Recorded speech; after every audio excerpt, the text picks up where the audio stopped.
For those that are interested in the trajectory of theatrical DC movies, a question I'm sure has crossed everyone's minds at some point concerns the future of the Flash character. In the past few years, DC has wrapped up 2 versions of Barry Allen in mainstream media that began and ended around the same time. With the DCU now up and running, it makes one wonder what new creative liberties will be taken to have this new version of the Flash stand apart from the previous 2. Because we all know he's gonna appear in this universe at some point, despite not having any confirmed projects set in the DCU time of recording. He's inarguably the most iconic speedster in fiction and a staple founding member of the Justice League. So what are some directions Gunn and company could take? Should they follow suit with the rest of the previous Justice League cast and cast an entirely new actor? Will Barry Allen even start out as the main Flash in this continuity? All that good stuff will be touched upon to some degree. This might be a bit disappointing for many fans, as while the Flash will inevitably be introduced, James Gunn confirmed a while back that DC Studios is holding a beat on developing a Flash movie, which very likely implies that the studio is holding off on a Flash-centric movie for the foreseeable future. While I am eager to see a new rendition of the Flash in the DCU, I'm not really surprised by the fact that he probably won't play a major role within the first few years or so, mainly due to the underwhelming critical and financial reception of the Flash movie starring Ezra Miller. I think having a bit of a grace period would help get rid of the sour taste in people's mouths. During that time frame, you could have fans anticipate another shot of the hero on the big screen after DC Studios can prove themselves with consistent quality projects centered on a multitude of other characters, whether they're heavy hitters or relatively minimal in popularity. It'd be a bit questionable for them to not immediately plan ahead for the Flash if the previous version didn't have one of the biggest box office disappointments in DC film history.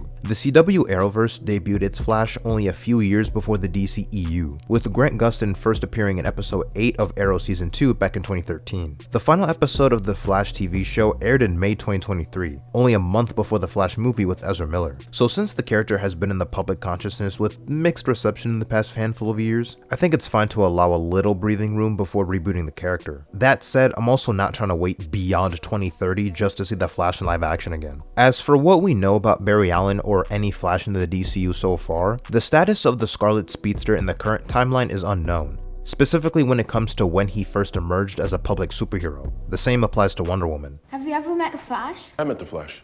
Like everybody else has ever met him. I thought he was an unbearable D-bag. Have you met Wonder Woman? I've never met her, but she did spend an entire party IFing me from across the room. Wonder Woman and Flash are mentioned in here by the kids. Are they canon? I don't know. We'll have to wait and see. They'll exist eventually. Whether they exist now, I don't know.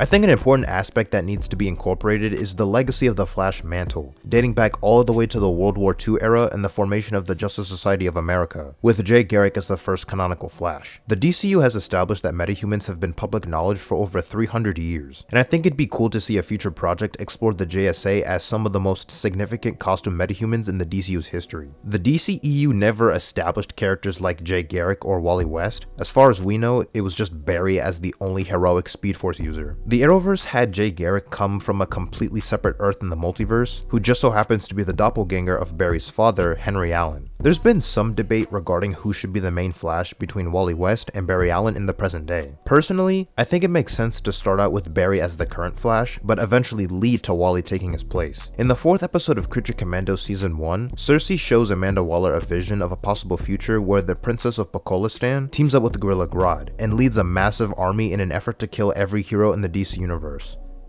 Somehow. In that vision, you see appearances of several notable characters, and the showrunner of Creature Commandos, Dean Lorey, confirmed that one of those characters was Wally West as Kid Flash. Are you able to confirm any of those silhouettes? Like, I was surprised to see what seems to clearly be Starfire, and I'm pretty confident I saw like a Wally West Teen Titan Flash off to the right.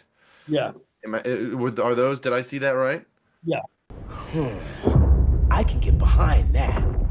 If they actually commit to this for future stories, it is imperative that they focus on the mentor-mentee dynamic between Barry and Wally. We saw some of this in the Flash TV show, but I prefer if the DCU went with the more traditional Wally West Kid Flash over the Wallace West version that was introduced in the New 52. So in case there's any confusion, Wally usually refers to the OG ginger-haired version, while Wallace refers to the Black One.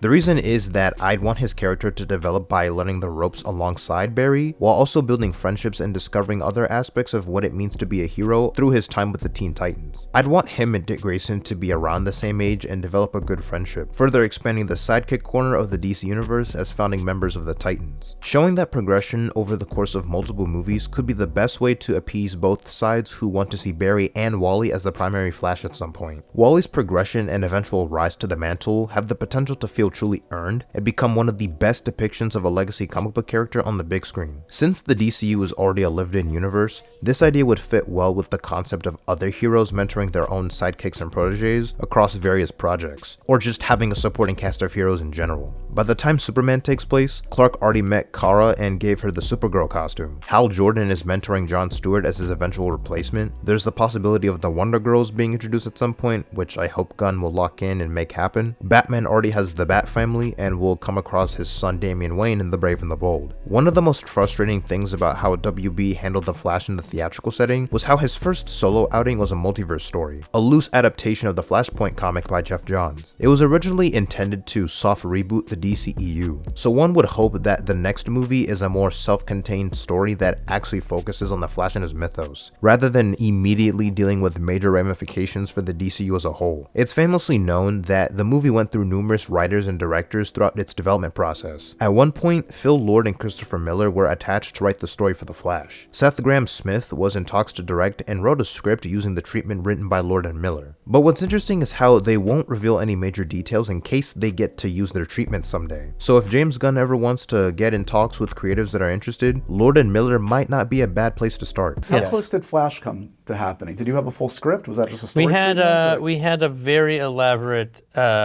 treatment that it was we really liked. Pretty different than what ended up. Can you say what your take on Flash was? I mean, I kind of want to. It's a good idea that I'm afraid to not be able to use someday. Now we get to one of the real reasons why I wanted to make this video. The CW Arrowverse show is without a doubt the most popular iteration of The Flash in live action, and the most recognizable in the eyes of the general public. So bringing forth another interpretation would have to revolve around the DCU differentiating itself from the Arrowverse, while also staying true to the character's roots, which I don't think is necessarily difficult if they use the actual comics as a blueprint and have the Flash interact with other notable heroes in the DC universe like the Trinity. It wouldn't make sense to bring back the supporting cast who either originated in the show or were comic characters not originally tied to the Flash, but were made associated with him for the sake of that series. Obviously Barry will have those he cares about in his inner circle, and I'm fine with the idea of the Flash family, but I speak for everyone when I say we're all okay with the concept of Team Flash not really being a thing in the DCU. I'm the Flash.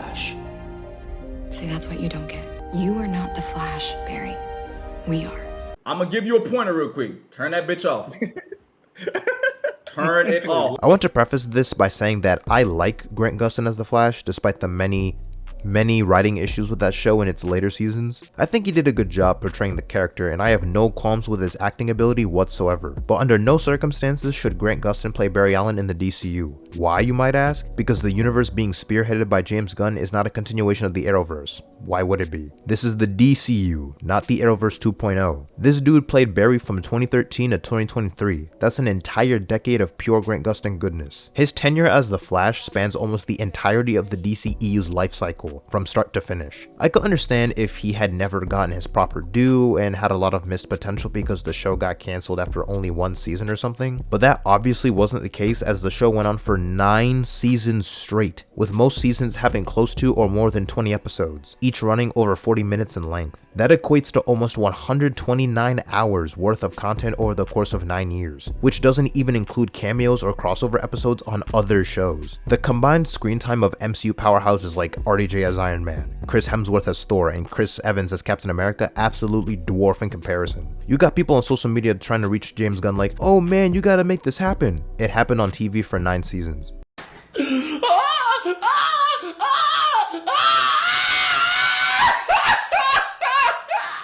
Stuff like this makes me glad fans don't have the ability to actually dictate who gets cast in these roles. Oh, but Grant Gustin is just the perfect Barry Allen. They'll never find someone else better for the role. James Gunn, don't piss me off. Don't pull a Zack Snyder. Cast this man as the Flash now. There ain't another fucker on this planet who needs to be the Flash other than Grant fucking Gustin? I'm gonna pretend you didn't say that. This is another lie perpetuated by people who aren't casting directors and have a limited imagination on what actors can actually portray a popular superhero. I've said it multiple times and I will continue to do so. There's not a single notable comic book superhero who should be confined to one actor in live action. These characters didn't exist for several decades and have countless stories written about them just to be severely hindered and limited in how they can be seen by the general audience. Every single successful character outlives the idea of a single interpretation or performer, and every generation should have the chance to get their own version of a hero to latch onto. This sense of longevity comes from reinvention rather than being stagnant. The Flash was a leading figurehead of the CW Arrowverse. He's been a part of countless crossover events and has made numerous connections and friendships with the other prominent heroes of that universe. Hell, the Flash lasted longer than Arrow, which was the first entry in that universe. Hence why it's called the Arrowverse. What's funny is that some of the same people who used to advocate for Robert Pattinson being the DCU Batman because they thought having two Batmen in theaters would be too confusing for the general audience were also some of the same people advocating for Grant Gustin to come back, just not as the same version from the TV show. So you think him coming back to play the DCU Flash, despite him not being the same one from the Arrowverse, where everyone knows him from, would be less confusing than having two clearly separate Batmen played by two completely different actors?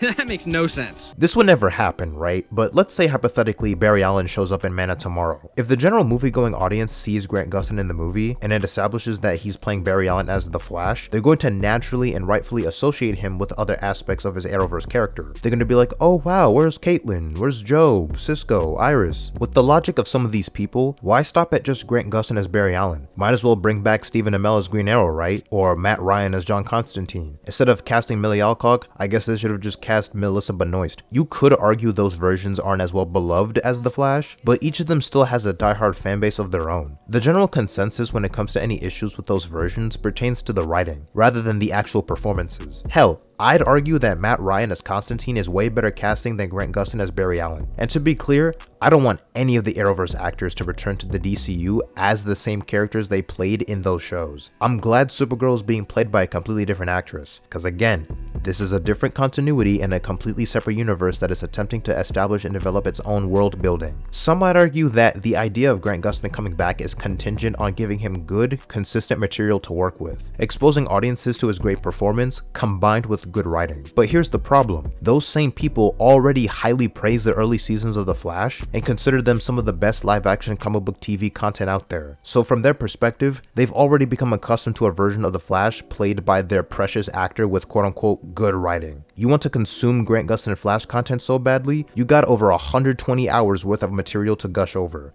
You'll be alright, bro. Hey, yo, hey, niggas get shot every day, B. You be alright, nigga. You tough, right? There really isn't a strong argument to be made regarding the logistics or justification behind it. The entire idea is rooted in fan service and nostalgia. Trying to find any good reasons for Grant Gustin to play the DCU Barry Allen in the long run is like asking someone to name a bad Michael Jackson song. Like, nigga, there aren't any. Now that that's out of the way, what are some other brief general tidbits they could incorporate into the DCU to make the Flash work? Well, for starters, actually keep track of his abilities and don't rely on power scaling inconsistencies just to make conflict happen in a story. One of the biggest sins of the CW show. That doesn't mean the Flash should only be able to fight speedsters in his movies, just make it make sense as to how a non-Speed Force user could give the Flash a run for his money. You probably shouldn't establish that a character is fast enough to dodge bullets and lightning-based attacks, only to struggle with foes who don't have superhuman reaction speeds or even enhanced strength without any viable explanation. That's where the variety of the Flash's villain roster can come into play. The Flash is noted to have one of the best rogues gallery in comics, only behind the likes of Batman and Spider-Man. Yet they have little to no cinematic presence. We've somehow only seen Reverse Flash in live action on TV, and it's insane how in the 10 years of the DCEU's existence, you only see Barry take down Captain Boomerang and Suicide Squad for 5 seconds. No honor among thieves, eh? We don't see it in the film for whatever reason, but the director of The Flash, Andy Muschietti, confirmed that Reverse Flash was the one who killed Barry's mother in the DCEU, and if given the chance to make a sequel, he would have had him as the main threat. We're already getting a Flash villain in the DCU with Gorilla Grodd being an antagonist for the upcoming crime docu-series hosted by Jimmy Olsen, where he and the Daily Planet crew will cover different supervillains, with the first season focusing on Grodd. Grodd is a super intelligent ape with advanced telepathic abilities, capable of reading and controlling minds. Combining that with super strength makes him a force to be reckoned with. Creatives have the chance to utilize other unique villains like Mirror Master, who wields devices that give him power over reflective surfaces, traveling to and from the mirror dimension. Weather Wizard can control the weather along with using air currents for flight capabilities. Obviously, you have a whole catalog of speedster villains outside the rogues to pick and choose from, like Godspeed, Hunter Zolomon, Eobard Thawne, but what makes the rogues specifically stand out from other notable villains is how they abide by a set of rules, which include not killing any women or children, and generally avoiding unnecessary killing until push comes to shove. A set of standards set by Captain Cold whenever he leads the group and carries out heists in Central City. But as long as upcoming DCU projects follow suit in properly fleshing out the overall universe, I think it'll greatly lighten the concern or worry of another Flash adaptation. They honestly have the right cards at their disposal, they just need to play them properly. There aren't any restrictions on what characters they can or cannot use from the wider DC pantheon like in the CW shows. Hopefully they won't make the same mistake in casting an Ezra Miller type as the fastest man alive, because it's a shame how a character as notable and iconic as the Flash has never received the proper cinematic treatment due to studio incompetence and a lack of understanding what makes him tick. Give us a banger Flash adaptation on the big screen and all will be forgiven.